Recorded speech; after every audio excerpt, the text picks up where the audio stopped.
Hi, we are students from a Bio 264 genetics course taught by Dr. Rochelle Spell at Emory University, and today we'll be presenting on purebred dogs and genetic diseases in a TED Talk format.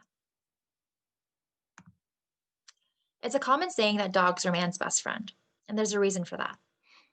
From being lovable furry companions to a ferocious security guard to a second pair of eyes, our canine friends have successfully and seamlessly become a part of our everyday lives. But where did they come from? How did they get here? Why have humans grown to love them so much? And what can we do to ensure the continuation of this beneficial relationship? Today in our talk, we will be answering these questions and more. So, where did dogs come from? In several studies, DNA evidence suggests that domestic dogs were most likely originated from wild wolves as long as 135,000 years ago. In one study conducted by Robert Wang at UCLA, they analyzed the mitochondrial DNA control region sequences of wolves worldwide and domestic dogs representing over 50 breeds, and found that sequences from both wolves and dogs displayed vast diversity and supported the hypothesis that wolves were the ancestors of dogs.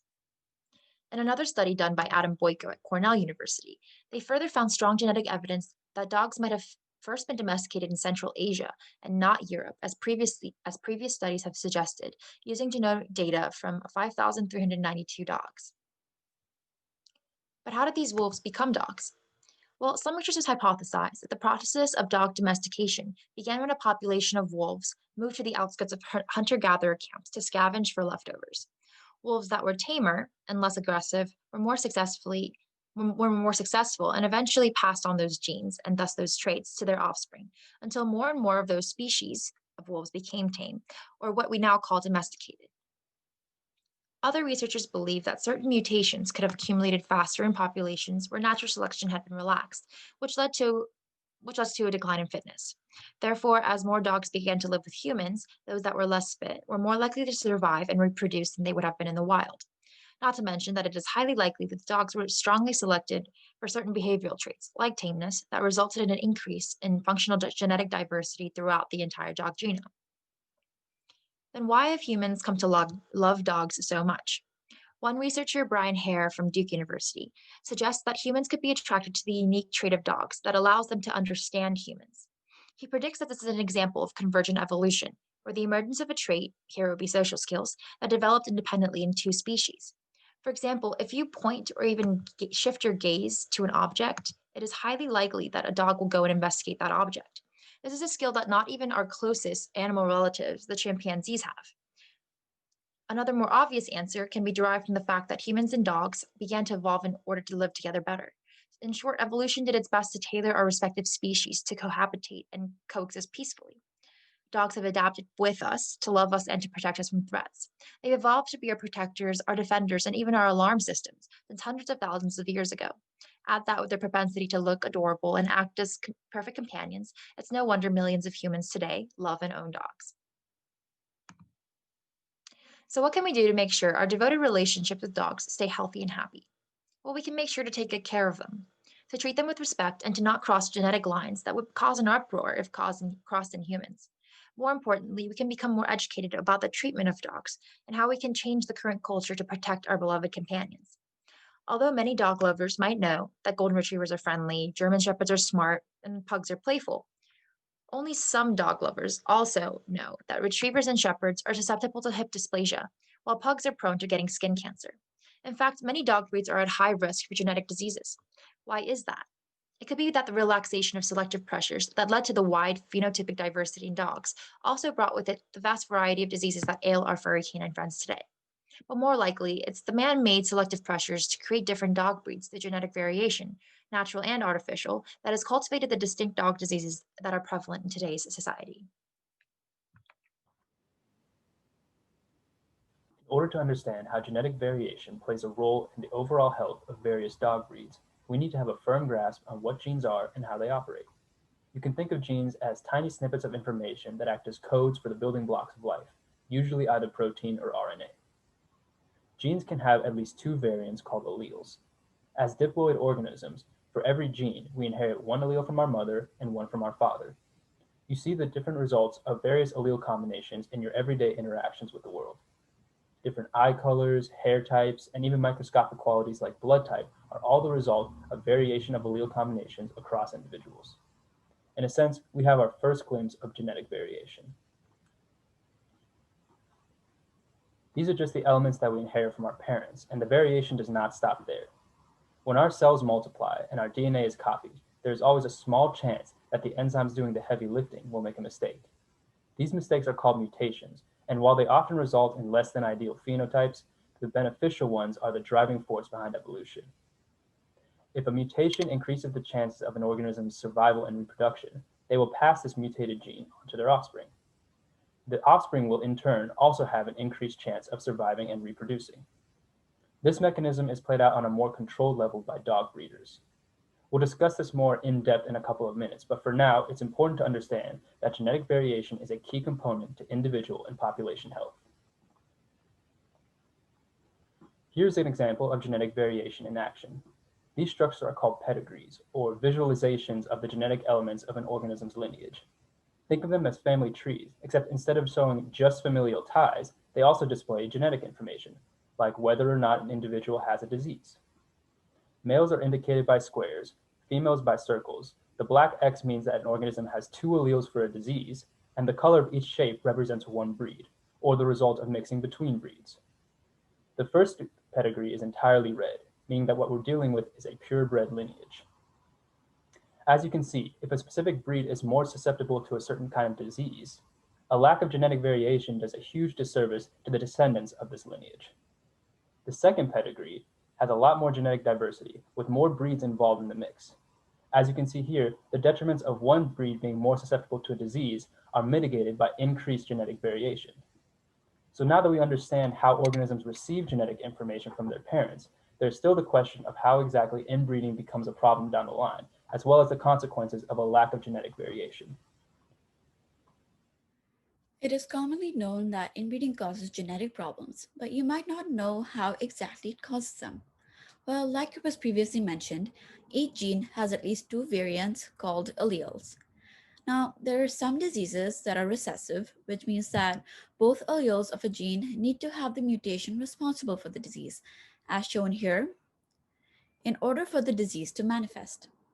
If only one of the alleles has a mutation, then the individual will be a carrier of the disease, but the disease itself will not manifest.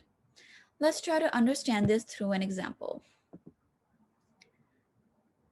Say there's a gene, right, that has a recessive mutated allele called little a that is rare in a healthy population of dogs, and a dominant normal allele called capital A that is popular in a healthy population of dogs. For a dog to actually have the disease, it will need to have two copies of the recessive allele, or two little a's, which is possible if its parents are both carriers for the disease. Because this allele is rare, the chances of two carriers mating is rare enough, but even if, say, two carriers meet, only 25% of their offspring will have two copies of this allele and thus have the disease. This mechanism ensures that the disease does not increase in frequency in a population, since it will likely escape elimination by natural selection due to its low prevalence. However, when inbreeding occurs within a family of carriers, the chances of two carriers mating significantly increases, which increases the likelihood of producing an offspring with the disease. This increases the risk they will both pass a copy of the gene onto their offspring. When these mating practices continue, frequency of the diseased allele in the population level increases, which in turn increases the frequency of the disease in the population. In order to reduce the likeliness of inheriting recessive mutations, genetic variation needs to increase, which can be a possibility if inbreeding is controlled. Genetic variation will decrease the frequency of these diseases because it'll introduce new allele combinations that would decrease the manifestation of these diseases in our furry companions. But this raises the question, how can genetic variation increase? Well, breeders interfere with the process of sexual reproduction in dogs that would otherwise be random by intentionally mating those with desirable traits so that those traits can be passed down to their offsprings. Selective breeding is also known as artificial selection, and it is the process by which humans selectively breed plants and animals with particular characteristics to produce offspring with desirable traits. Rather than naturally occurring environmental forces, it is driven by human intervention, and it gave rise to the domestication of animals and the production of food crops when mankind made the transition from hunter-gatherers to farmers thousands of years ago. In this process, parents with the desired characteristics are selected from a mixed population and bred together. From the offspring, those with the desired characteristics are also bred together. This continues over many generations until all the offspring show the desired characteristic. Take, for example, a farmer who wishes his cows can produce a lot of milk. In the herd, he finds cows that produce the most milk and only lets these cows reproduce. When they reproduce, he finds the offspring that produces the most milk and only lets them reproduce. The farmer will repeat this process until all the calves and cows produce a desirable amount of milk. When thinking about domestication, it is important to note that intense artificial selection and strict breeding practices result in a domesticated breed that vary in physiological, behavioral, and physical phenotypes compared to its wild ancestors. Selective breeding favors recessive alleles that do not contribute to an organism's ability to survive in the wild. Essentially, this process increases the frequency of rare and recessive alleles until they appear in homozygous form. The wild-type alleles are eliminated in this population, thus domesticated species lose the ability to survive in the wild and become dependent on humans for survival. There are many issues that arise as a consequence of selective breeding. Artificial selection limits the number of chosen animals allowed to reproduce. So consequently, there is a decrease in genetic diversity in proportion to the inequality in use of breeding animals.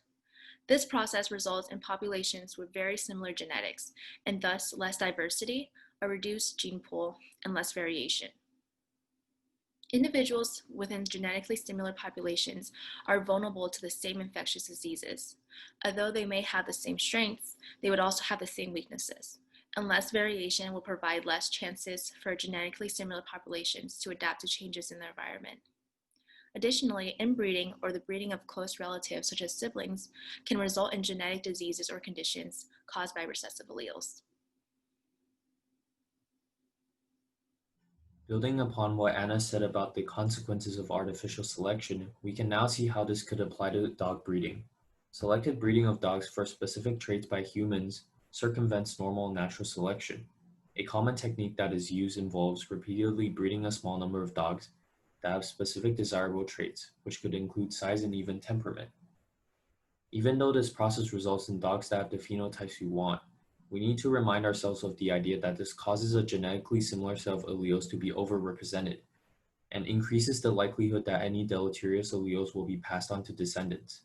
For example, referencing back to the pedigree diagram that David talked about before, a purebred lineage is especially in trouble because the recessive alleles that say increased susceptibility to a disease are more likely to propagate when you repeatedly breed the same dogs with each other.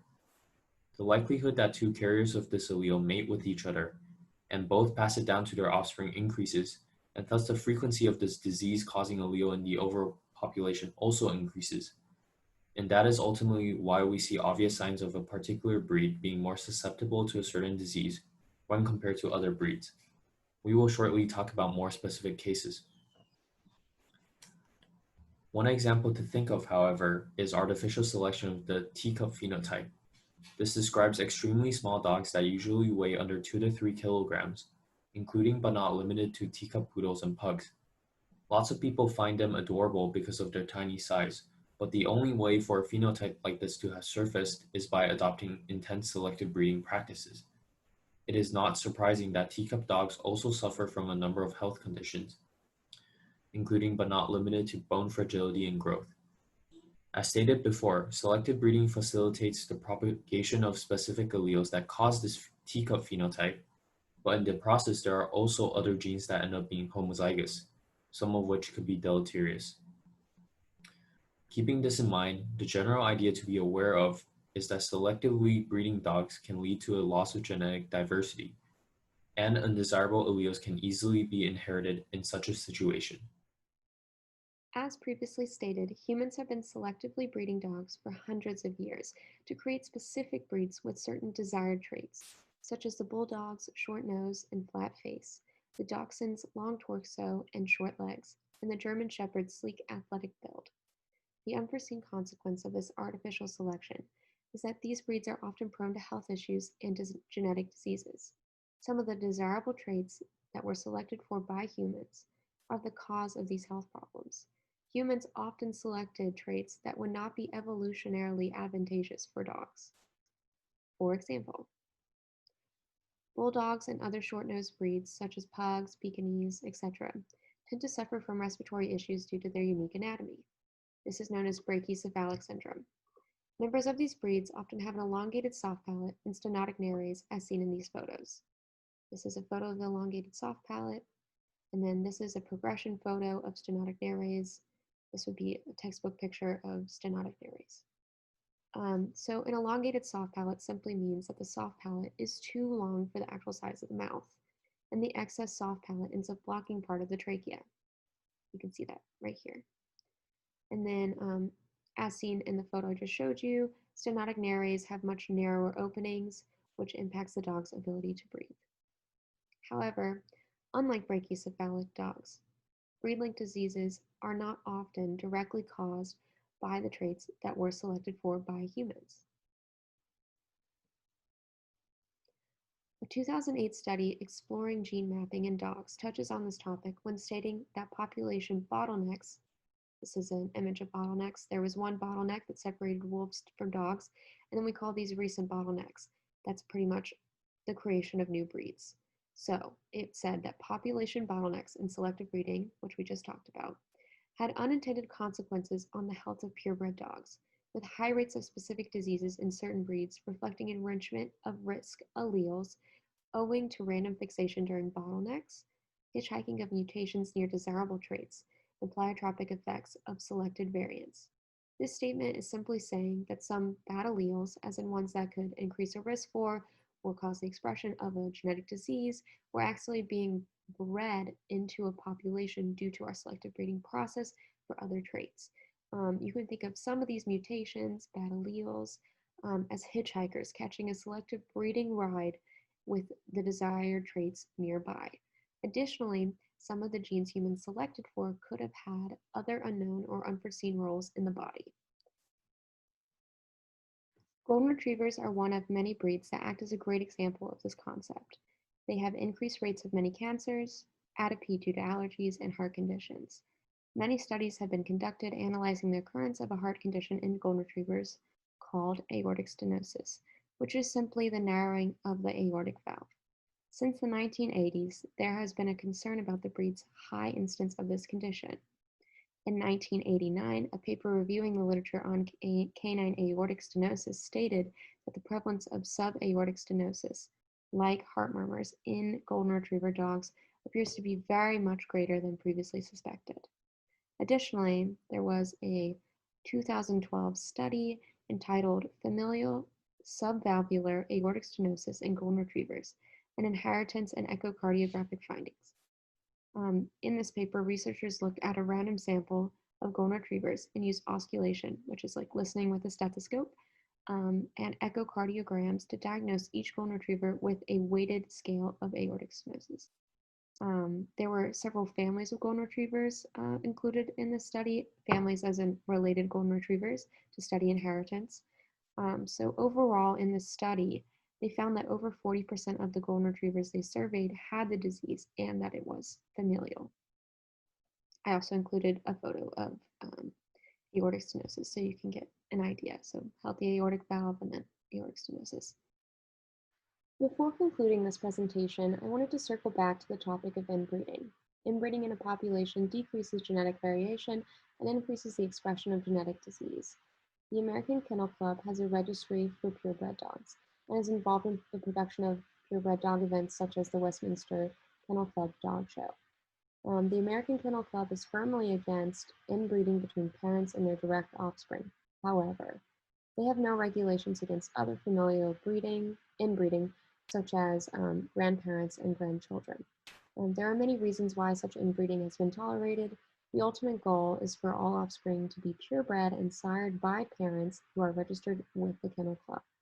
If either of the parents are not registered, the offspring will not be recognized by the American Kennel Club. The fact that both parents need to be registered with the organization puts limitations on breeders and might encourage inbreeding. And then additionally, I wanted to mention that inbreeding can often occur in situations where there is an irresponsible, unregulated breeder, as well as in many puppy mills. Puppy mills are very profit motivated and oftentimes have poor living conditions for the dogs. This inbreeding and poor living conditions lead to unhealthy dogs with high rates of genetic diseases. We hope that this presentation has helped you understand the importance of genetic variation within a population, as well as basic concepts of inheritance and selective breeding. To summarize, genetic variation is incredibly important in reducing the expression of recessive diseases, while inbreeding increases instances of genetic disease. Additionally, we discussed how humans have been selectively breeding animals for certain traits for hundreds of years, and how that has impacted the dogs we see today. On top of all this information, we want you to take away that it is best to adopt your pets and not shop. Shopping for pets means you might be supporting puppy mills or possibly an unethical breeder. By adopting, you might end up with a furry friend who is in need of a home and possibly has a good amount of genetic variation.